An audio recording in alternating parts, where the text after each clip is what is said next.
Hi everyone, it's Killshot from 99 Gaming. This is The Walking Dead Season 7, Episode 3, Hidden Clues. So last week's episode had a lot of symbolism, a little bit of foreshadowing. Last night's episode had a little bit more irony. And what we're going to do is we're going to go through each one of those scenes. We're going to give a few predictions. Also, want to thank all of you guys that showed up for the live stream last night after the episode. We had a really good turnout, some good chat, some good debate. Looking forward to doing that every week. It'll either be 11:30, somewhere in that range. So let's talk about last night's episode and a little bit of the visual clues that we saw. Negan is the boss. So very early on, we see Dwight watching Who's the Boss VHS by himself.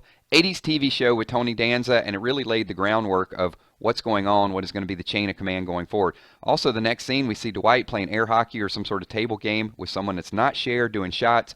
So I think we knew that there's trouble on the horizon. Then a little bit later on, what is Dwight doing? He's woodworking. So Dwight obviously has a set of skills that we've not seen in the past. What is he making? He's making toy soldiers. I thought this was very ironic, one of the first hidden clues that we saw.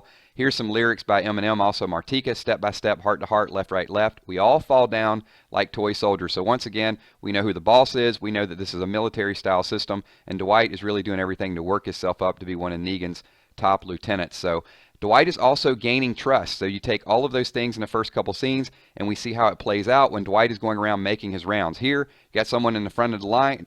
Dwight walks right over, moves him out of the front of the line, gets up and takes his bread before the next person.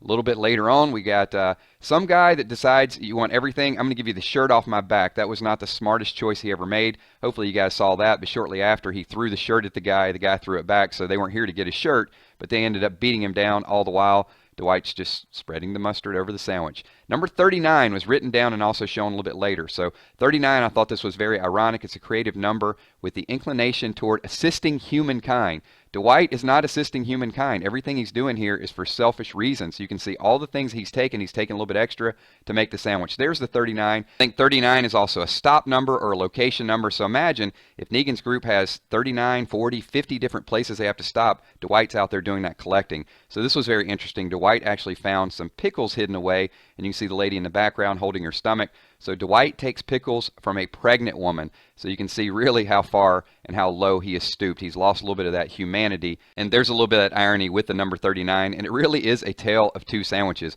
While Dwight was making the eggs and the tomato and the lettuce, and here you can see he actually sits down in that moment, actually looks at the sandwiches, getting ready to enjoy it. He gets distracted over on the right side, and we see the walkers over in kind of the pinned off area. And one walker that was on the spike, multiple times they showed this walker trying to get up, falling back down, trying to get up, falling back down. This is very symbolic of Negan's rules, kind of like the Hotel California. They can check out anytime they like, but they will never leave. They are stuck there on that pole. You guys know Dwight had one sandwich, Daryl gets the other one's dog food, but the brand of the dog food is A-OK. There was a lot that was not okay. Let's go to Don't Cry. So I'm going to tie a little bit of Guns N' Roses with this actual scene. So you can see Dwight initially brings a dog food sandwich. Daryl's shot. He's hungry. He has no choice but to eat it. This is early on. Daryl doesn't look broken down yet, but they keep feeding him the sandwiches, keep playing the Easy Street song in the background.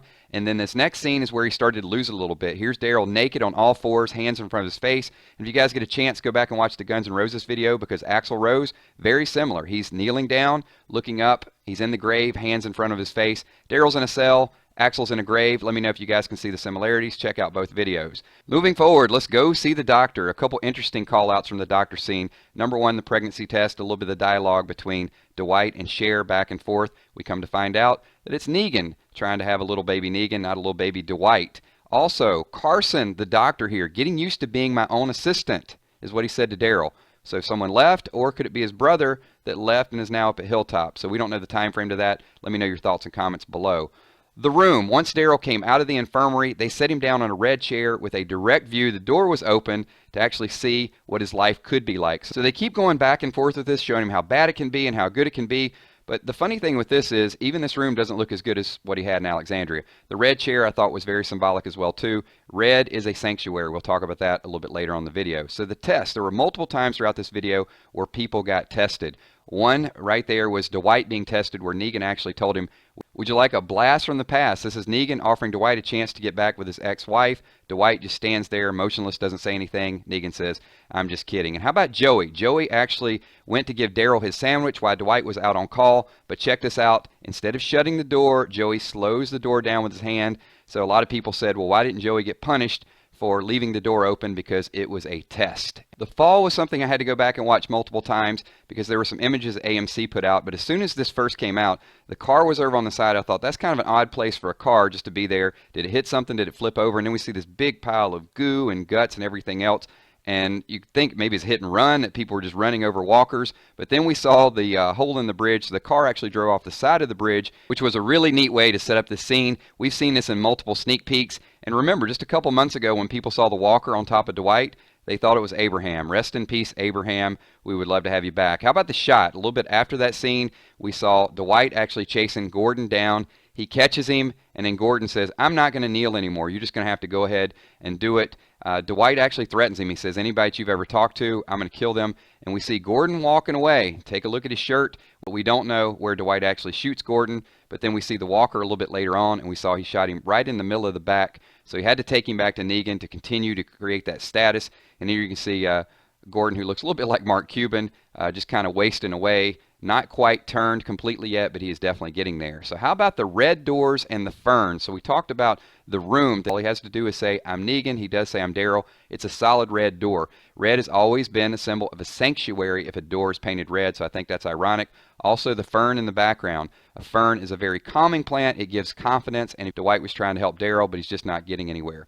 Here's part 2 of the test. You can see I thought the sign was really ironic. The best safety device is a careful employee. Well, Negan's got a lot of careful employees. They left the door open. Daryl makes a run for it. He sees a motorcycle, but when he gets there, first of all, the gate's closed, so I don't know how Daryl's going to get out. Secondly, there's no keys in any of the ignition. Negan plays around to swing at Daryl, but he says something very interesting. He says, I'm thirsty. And I think that's code. A little bit earlier, he told Dwight, hey, you can go to the bar and pick out whatever you want. Well, Negan's thirsty, so what is he talking about here? I think he's talking about going up and spending a little quality time with Cher. And the funny thing here, Dwight and Cher share a cigarette. Sherry right after sex, Dwight probably right after killing someone, so they're both sort of smoking away the guilt. I thought this was a real interesting corridor scene, so let me know what you think. Let's move forward and talk about the Polaroid. We went just crazy when we saw this Polaroid in episode number 1, the guy going around taking pictures. Well, Dwight has landed a copy of it. He takes it out of his shirt pocket, puts it up on the wall. Daryl refuses to look at it initially, lays it down, but the temptation, he finally turns it over, and it's the first time he's just reminded of what happened to Glenn. You can see Daryl absolutely loses it. I think this was just an incredible acting job on behalf of Norman Reedus, but the one thing you might have missed is right after this was Dwight. Dwight was actually getting a little bit emotional as well. Dwight had told Daryl, you got your friend killed, I got Tina killed, don't act like you don't know the score. And as we go back to Daryl's cell, you can see the uneaten sandwich, you can see the picture of Glenn. Daryl cried himself to sleep, and also the vomit in the middle of the cell is there well too. So pretty powerful emotional scene. So final thoughts. These are just a few images throughout the scene. Didn't really have a category. So one of them is when Daryl's beside Dwight and he says, I'm finally getting the hang of this.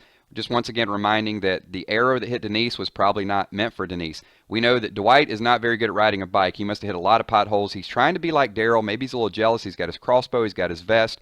But he did have a little issue with the bike. Down in the corner, the lettering on the food truck says Gangsta Burgers, Gangsta Fries, Gangsta Wings.